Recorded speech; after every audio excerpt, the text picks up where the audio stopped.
Sibambe ngazibini ngokuhlala nathi nisasibukele apha eSABC lihaye. Usekela mphathiso wesebe lezemfundo ephakamileyo nokuqeqesha uGqirha Nomusa Dube-Ncube uzakhokela umsitho wokutyunjwa kwesoya exabisa i-80 million yezigidi zerandi yezolwimo kwiphondo laseMpuma Koloni. Oku kuza emva kokuba kolutyalo-mali oluzizigidi ezingama-80 olwenziwa yi-wholesale ne-retail sita kwiziko lezolimo elisakhiwo ke ngoku kwikholeji ye-Ingwe TVET eMpuma Koloni engaphakathi ke Mbukeli kumasipala wengingqi waseNtabankulu. Sinaye ngalomzuzu ke Mbukeli usekela mphathiso wezemfundo ephakamileyo noqeqesho.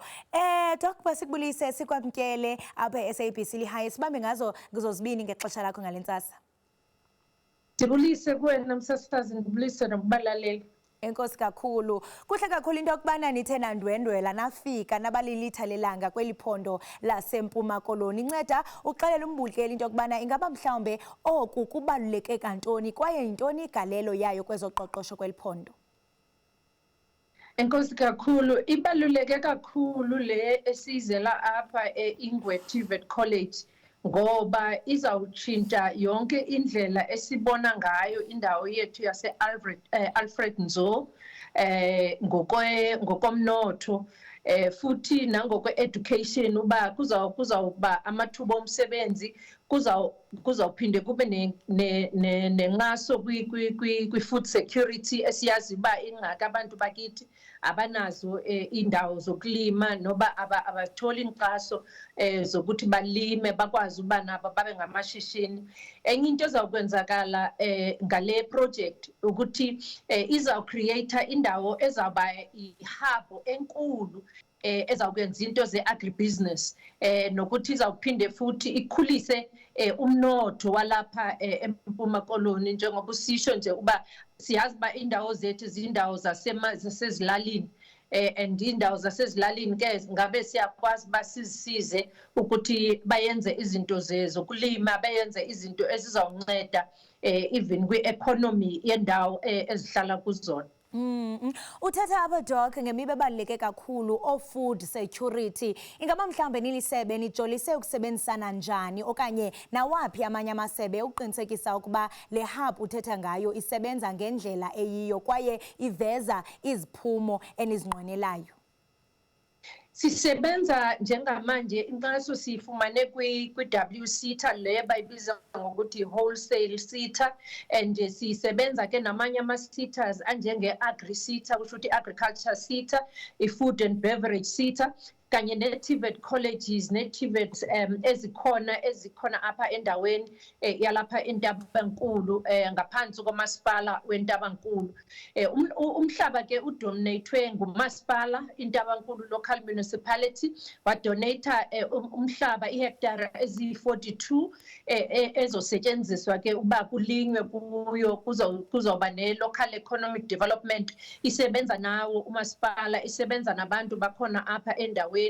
Enye into ezawukwenzeka ukuthi ngale kwenqaso ephuma ku-government sinama-partnership amanye aqhamuka kuma-SMMEs akhona ezindaweni kanye nenqaso esizithola kwi-agricultural sector yonkana uba nayo izawuthi xa sekulinyiwe apha ithathe ezophumo ikwazi uba zidayiswe ukwazi uba abantu bakithi bathole izimali istrengthine nje nento yokuba ilwe nokungabi khona kwemisebenzi emphakathini yethu. I-TVET ke le esithetha ngayo apha namhlanje Ingwe College iyona elida le project esithetha ngayo izawuprovide i-training iprovide i-crop production iprovide ke futhi into esibiza ngokuthi ukukhulisa kwe-livestock irrigation i-agro-processing kanye ne-retail management yonke nje ekhuluma ngokuba from abantu belima bevuna bencedakala ngoba izithombo zabo zikhule kahle baze bazifake ezimakethe. Yonke leyo nto izawusebenzelana ekutheni abantu bakithi bakwazi ukuthola inqaso xa beshishina kule sector yethu ye-agriculture. Inhle kakhulu kuba kaloku nithi nibandakanya ukulwa nentswelangqesho. Senditsho le project iza nalapho sibona ukuxhoxeka kwezoqeqesho apha eMzantsi Afrika, nalapho sibona nentswelangqesho iphezulu kakhulu. Doc, ndiyafuna uqonda into yokubana ngobani mhlawumbi abantu enibathagathe kakhulu? Ingaba ngabantu abatsha abangasebenziyo? Ingaba zii-unemployed graduates? Ukhumbule kananjalo into yokubana xa kuzoya kwinto yemisebenzi kudla ngokuthiwa funeke umuntu abe neminyaka engaphantsi kwe-35. Ingaba ngobani kanye enibathagethile kuyo le project abazawuthi baxhamle? Sithagethe kakhulu ulusha emsasazi, kodwa nabantu nje esihlaleni nabo bayakwazi uba bathathe inxaxheba kulolu hlelo, ngoba siyazi uba abantu bakithi abaningi abasebenzi, futhi abantu bakithi kakhulukazi ezindaweni zako-Eastern Cape nakwendawo zako-KZN nezindawo ezinjalo ezingama-rural areas, abantu bayathanda ukulima kulezo ndawo. Yingakho-ke sithagethe nje umphakathi generally, so that even abantu abadala bakwazi uba basondeze abantwana, babafundise ngokuthi now that sinale support esifumana ku-department esifumana kuma-SETA, singasebenzisana kanjani ukushare ama-skills, ukushare futhi expertise, uba sikwazi ukutraina hundreds of young people kule modern agriculture esikhuluma ngayo. Bazawuphinde bafakwe ezindaweni ezizawuba ngama-incubation center, apho kuzawukhuliswa khona izithombo zisencane, abanye bezitesta uba lo mhlaba olapha eNgweni noba lo mhlaba olapha eNtabankulu noba lo mhlaba olapha eMpuma Koloni u-rich for ukuba kwenziweni ngawo. Yiyo yonke into okuzawuthi kusetshenzwe ngayo ekutheni ekugcineni kureduceke i-unemployment, kuphinde futhi kureduceke ne-dependence kwi-imported foods, because siyayazi ingxaki esinayo uba ukudla kuyabiza, kodwa into yenza leyo nto uba ukudla sikuthenga kakhulu emazweni angaphandle kanye nasemazweni abangomakhelwane wethu njengeNingizimu Afrika. So le project izawutshintsha kakhulu indawo nendlela abantu abayibona ngayo i-agriculture. Izawuphinde futhi yenze isiqiniseko sokuthi ba i-successful nendawo ezingomakhelwane beNtabankulu noba balapha eMpuma Koloni, nazo lezo ndawo zikwazi ukuba zihlomule, ngoba siyawukhumbula msasazi uba umongameli wezwe wathetha ngokuthi izwe lethu lingabenefita kakhulu xa singangena kule training ye-cannabis, kakhulukazi ye-medicinal cannabis, ye-hemp production, singabenefita kakhulu. So le project iphinde futhi ihlanganise leyo potential esinayo kule sector ye-cannabis kanye ne-hemp, ngoba siyafisa uba sibona abantu bakithi abamnyama bengena kule mboni ye-cannabis kanye neye-hemp, ngoba ingaba nomthelelo omkhulu even kuyo le food production noba i-food development ne-cultivation esithetha ngayo, ukuthi siyazi uba kakhulukazi ngenxa yabo climate change nezinye into zokuguquguquka kwesimo sezulu, kubalekile ke uba sibone uba umhlaba sizawusebenzisa kanjani. Yingakho le TVET College iza nalama skills, iza nale technical ezawunceda abantu bakithi ukuthi nabo bagcine sebehlomulile, begcine sebekwazi uba babe ngosomabhizinisi noba ngomashishini. Ewe, ngaphambi kokuba ndize kulomba wentsangu, kuba kaloku phakathi kwezinto enithena zikhankanya Doc kukuba nizawuquka i-modern agriculture njengokuba usitsho, nithetha apha ngo-ICT lab njengenxalenye ye-hub. Ngoku ndiyafuna ukuqonda kukuba kaloku kusezilalini apha abanye bantu abathanga kratya xa kuziwa ngezinto ze-technology nobuchwepheshe. Ingaba mhlawumbe ubona into yokubana mhlawumbe aba-ICT nobubuchwepheshe buzawublenda njani ne-traditional skill, kuba kaloku sawuthi xa sijonga i-agriculture sentsho sisakhono eso sasemakhaya,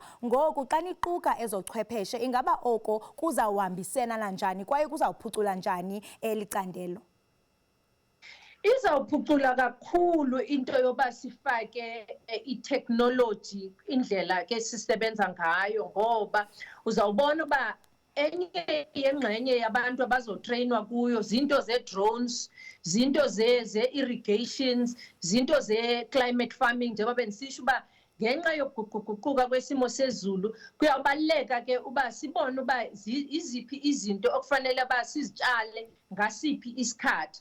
Ngoku xa sifaka i-technology ke izawusinceda ukuthi nayo isibonise uba yiphi indlela engcono esizawukhulisa ngayo lezi zithombo zethu noba uma xa sesilimile yiphi indlela esawukhulisa ngayo umnotho wethu. Siyakhumbula msasazi uba sikhuluma nge-42 hectare apha. So into yoba u-42 hectare awukwazi uba uyihambe ngezinyawo noba uyibone uba sekuvuthiwe noba kukhona apho konakala khona. Yingakho ke sesibona uba into ye-drones izawunceda ke nayo uba bakwazi abantu ukuthi bayisebenzise i-drones as i-irrigation, bayisebenzise nanokuthi xa befuna uba izithombo zabo bafake mhlambe some chemicals or bazi-inspector uba zikhula njani, kuzawusetshenziswa into ezo-drones. Ke yonke ke lento iphathi yale training ezawuprovidwa by i-TVET College zalapha e-Eastern Cape kanye ne-TVET colleges ezisebenza nazo apha eNtabankulu nalapha e-Alfred Nzo.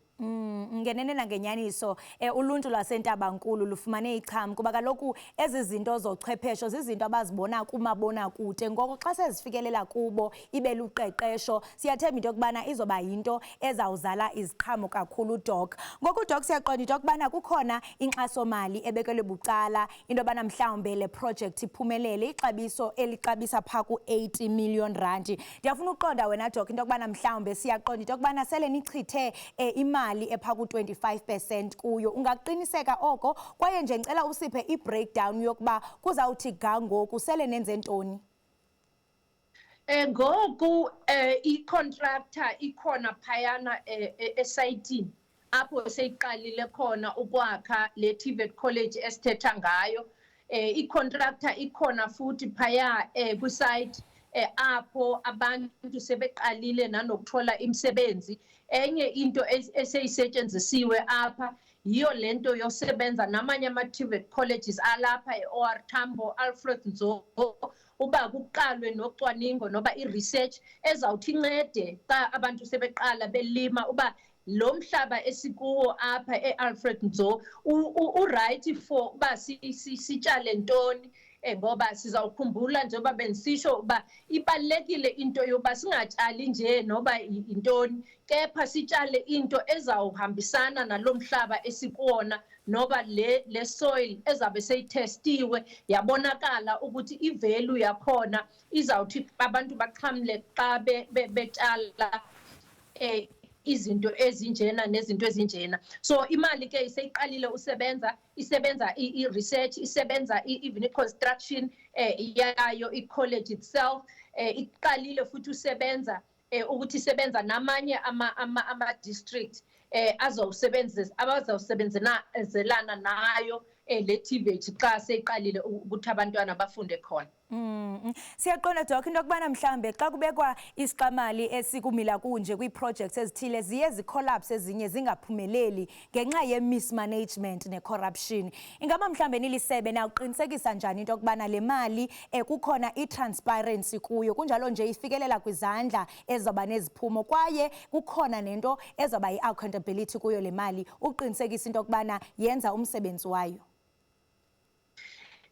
Msasazi sifuna abantu balapha ekuhlaleni kube yibo abazoba ngamapolisa wokwenza isiqiniseko sokuthi le mali yonke isebenza ngendlela okuyiyona yona. Uzawukhumbula bandithethe into yokuthi sisebenza ne-wholesale SETA, sisebenza ne-agri SETA, sisebenza ne-food and beverage SETA, sisebenza ne-TVET branch nama-TVET akhona apha ekuhlaleni. Yibo ke bonke laba bantu ekufanele basebenze ngokubambisana, ekufanele siyenze isiqiniseko soba akhona nesent eyodwa elahlekayo, akhona nesent eyodwa ewastwayo xa kusetshenzwa le project. So sizawufuna abantu bakithi babe ngamapolisa baphinde benze isiqiniseko sokuthi xa bengaboni kahle bakwazi ukusithinta njengorhulumente sikwazi ukungenelela. Ukhona ke nomasipala walapha endaweni esisebenza nawo kanye namanye ke ama-stakeholders esinawo apha esizawube sinawo nakusasa siyenzela isiqiniseko sokuthi abantu bakithi bayayiqonda uba iproject yonke izawuhamba kanjani, bayaqonda futhi ukuthi sizibekele uba isikhathi noba ixesha esizawuyenza ngalo le project izawuba ixesha elingakanani. So zonke lezo zinto zizawuncedakala ngokuthi abantu bazi ngalolu lwazi ke abanalo ebese bekwazi uba bayipolise bayibheke babe zindlebe babe zinyawo zokuthi kungabi khona imali ezawumoshakala. Doc, siyaqonda into yokubana uMzantsi Afrika uthe gqolo ulungiselela i-G20 onke amehlo athe ntsho kule ngqongqothela apho sobe sibonisa isakhono soMzantsi Afrika. Ucinga uba mhlawumbe iiproject ezikumila kunje zibonisa ntoni kulamazwe azobe esijongile singuMzantsi Afrika ingakumbi xa kuziwa kwizinto ze-skills ne-innovations apho kuphuculwa khona ulutsha kunye nabantu baseMzantsi Afrika? Iproject ezinjengalezi zizawukhombisa amazwe omhlaba ukuba iSouth Africa ivulelekile uba bazotrade nathi. Izawuphinda ikhombisa amazwe omhlaba uba sinazo i-skills noba amakhono afunakalayo nafunwa zimarket uba beze bezo-investa apha eMpuma Koloni nalapha eMzantsi Afrika. Iproject ezinjengalezi zizawuphinde zisincede ukuthi abantwana bethu babe exposed to other countries in the world, but also babe exposed uba ama-skills ahlukahlukene avela namazwe ahlukahlukene azawusinceda njani uba sihlomule kula mazwe, but nawo la mazwe aphinde ahwebelane nathi njengeNingizimu Afrika kuze umnotho wethu ukhule, kuze siqoshe indlala, siphinde futhi sikwazi ukuthola amathuba omsebenzi kanye nokuthi sivule amabhizinisi wethu singabantu basekuhlaleni. Kuhle kakhulu kuba kaloku nyhani uMzantsi Afrika usoloko ukhongozela kulamazwe ngapha sinomhlaba wethu sinezinto zethu, so kuhle kakhulu xa ngaba mhlawumbe abantu bazawuzenzela izinto zabo besekhaya. Siyaqonda ke Doc into yokubana ngomso niza kube nibe kweli phondo lalapha e-Eastern Cape eNtabankulu. Cela usixelele banzi ngenkqubo yangomso. Ewe sizabe silapho ke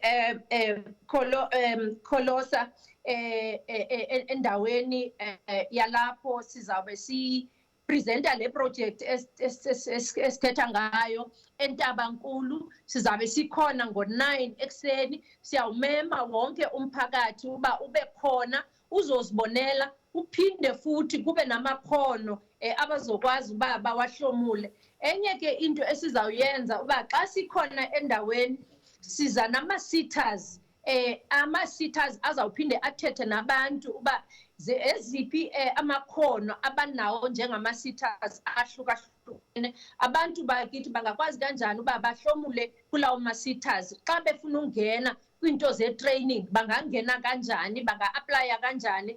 Xa befuna ukuxhaswa ngezimali bangaxhaseka kanjani. So kubalulekile ke uba xa sikhona apho size nawo wonke lama-stakeholders azawukhombisa abantu bakithi, aphinde anikeze nolwazi ukuze abantu bahlomule. Abantu bangadingi uba baze bahambe baye ezidolophini, kepha urhulumente mawuze pha kubantu ekuhlaleni ukuze abantu bakithi bakwazi uba bahlomule, bayibone futhi nento yoba kubaluleke kangakanani uba urhulumente wabo ahlale enabo ngalo lonke ixesha.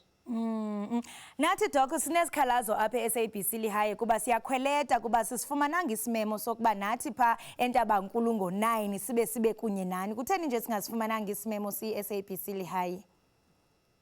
Usifumene ke Lupisi ngoko isimemo, sizawusithumela ke futhi nalapho ezindlini zokusakaza, kodwa singajabula kakhulu, singavuya kakhulu uba nibe nathi xa silaphaya endaweni nomphakathi walapha ekuhlaleni. Singavuya kakhulu, nabantwana bazawube bekhona njengoba nisisho, nomphakathi walapha e-Alfred Nzo ngokubanzi bawo siyawumema uba ube khona apha kwi-Ingwe nalapha endaweni yaseNtabankulu. Doc, masibambe ngazibini ngexesha lakho. Siyathemba into yokubana izawuhamba ngempumelelo njengokusitsho into yokubana niyaqala ngentsimbi yethoba. Uluntu lwaseNtabankulu kwiilali zonke zizawubuthelana ndawonye, zingamameli kuphela koko kube khona izisombululo. Nabo bathi iNtabankulu lesihlala kuyo kukhona izinto esizizuzayo, sihlala kuyo le ndawo kwaye siyakwazi into yokubana silwe nentlupheko, singashiyi ilifa labantwana bethu behlupheka. Masibambe ngazibini Doc, sawuthi xolo siqhubeke siqokelela konke okuqhubekayo ngayo le project. Enkosi kakhulu, benosuku olumnandi. Enkosi kakhulu msasazi, ngentsimba yethoba kusasa siyaqala, sizabe sinawe, sizabe sinabo bonke abalaleli bomsakazi uba bazohlomla ezintweni ezilethwa ngurhulumente wabo. Siyabonga kakhulu. Hayi sele bekufukumile kuba nesixhosa sakho, ndiyasiva into yokubana sintsokothile. Baza kufukama phaa kweli laseNtabankulu. Enkosi kakhulu.